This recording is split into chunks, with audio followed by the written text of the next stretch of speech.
Cement road. దీనినే మొదటి ghat road అంటారు.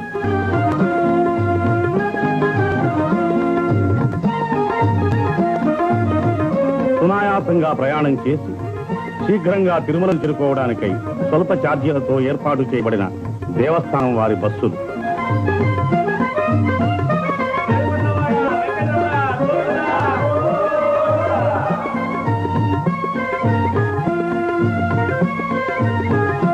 ఇదే మోకాళ్ల పర్వతం, తిరుమల యాత్రలో ఆఖరి పర్వతం.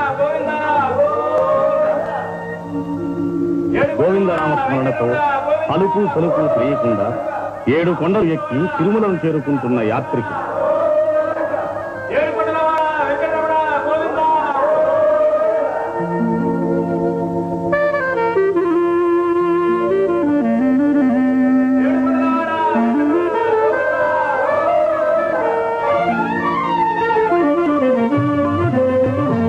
బస్సులలోనూ కారులలోనూ తిరుమలను చేరుకుంటున్న భక్తులు.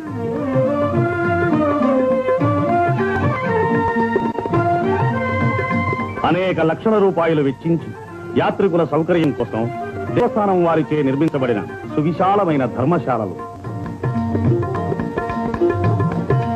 దినదిన ప్రవర్ధమానమవుతున్న యాత్రిక సమూహానికి వసతి సదుపాయాలు సమకూర్చడానికై దేవస్థానం వారు ఎన్నో నూతన నిర్మాణాలు కావిస్తున్నారు. ఈ ధర్మశాలల్లో పేద యాత్రికులకు ఉచితంగా వసతి లభిస్తుంది. దేవస్థానం వారి ప్రథమ విచారణ కార్యాలయం. సంపన్నులైన వారు అద్దె చెల్లించి ఆధునిక సౌకర్యాలతో నిర్మించబడిన ఈ వసతి భవనాల్లో బస చేయవచ్చు.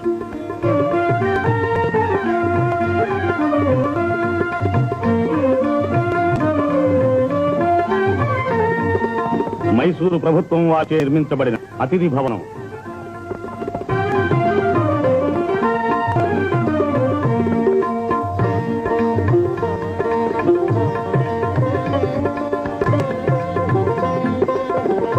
యాత్రికుల సౌకర్యాలను గురించి చర్చిస్తున్న మైసూరు ప్రభుత్వ పెష్కర్.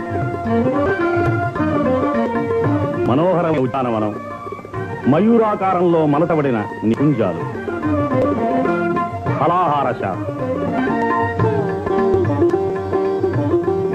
పటాల విక్రయశాల, దేవస్థానం కార్యనిర్వాహక సంఘం, శ్రీ వెంకటేశ్వర స్వామి వారి దేవాలయము, గోవిందరాజస్వామి, కోదండరామస్వామి, కపిలేశ్వర స్వామి వార్ల దేవాలయములు, పద్మావతి అమ్మవారి దేవాలయము, వీరి పరిపాలనా బాధ్యతను రాష్ట్ర ప్రభుత్వం చే తీర్మానింపబడిన చట్టబద్ధమైన ఒక బోర్డ్ ఆఫ్ ట్రస్టీస్ వహిస్తున్నది.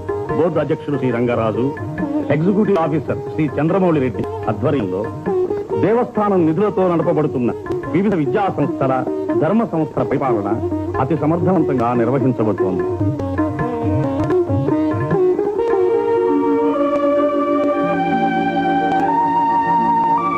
సర్వ పాప పరిహారిణి, సకల పుణ్యప్రదాయిని, పాప వినాశనతి.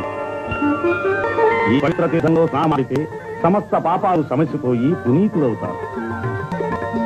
కొండపై నుంచి దుముకుతున్న జలధార కింద స్నానమాడి పవిత్రులవుతున్న యాత్రికులు.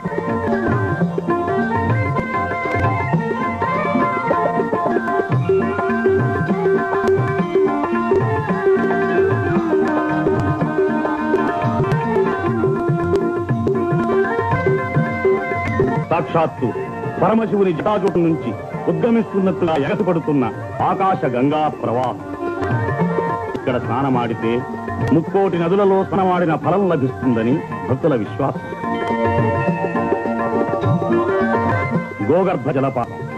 ఈ జలపాతం నుంచే తిరుమల క్షేత్రానికి మంచినీటి సరఫరా జరుగుతుంది. నీటిని పరిశుభ్రపరిచే యంత్రం.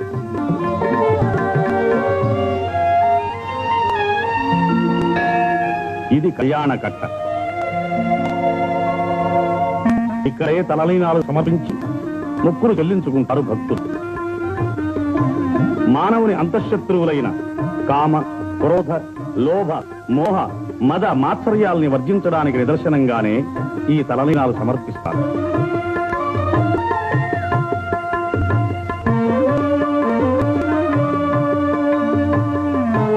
ఇదే స్వామి పుష్కరిణి.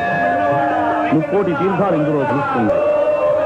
దీనిలో ఒకసారి మునిగితే అనేక కోట్ల మాతృగర్భాలలో జనించిన భవబంధాల నుంచి విముక్తి నుండి పరిశుద్ధాత్ములవుతారు. అదే వరాహస్వామి ఆలయం.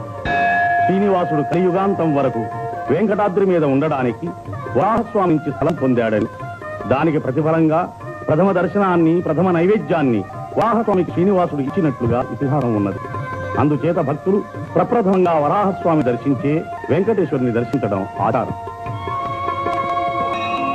వేదములే శిలలై వెలసినది కొండ, ఏ దశ పుణ్యరాసులే ఏరులైనది కొండ, గాదిలి బ్రహ్మాది లోకముల కొనల కొండ, శ్రీదేవుడుండేటి శేషాద్రి కొండ.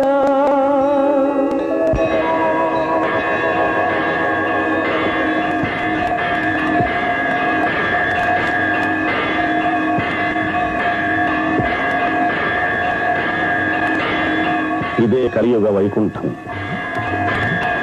ఆదిశంకరితుడు, భక్తజ బాంధవుడు, ఆపదముక్కులవాడు అయిన శ్రీనివాసు నివాసం.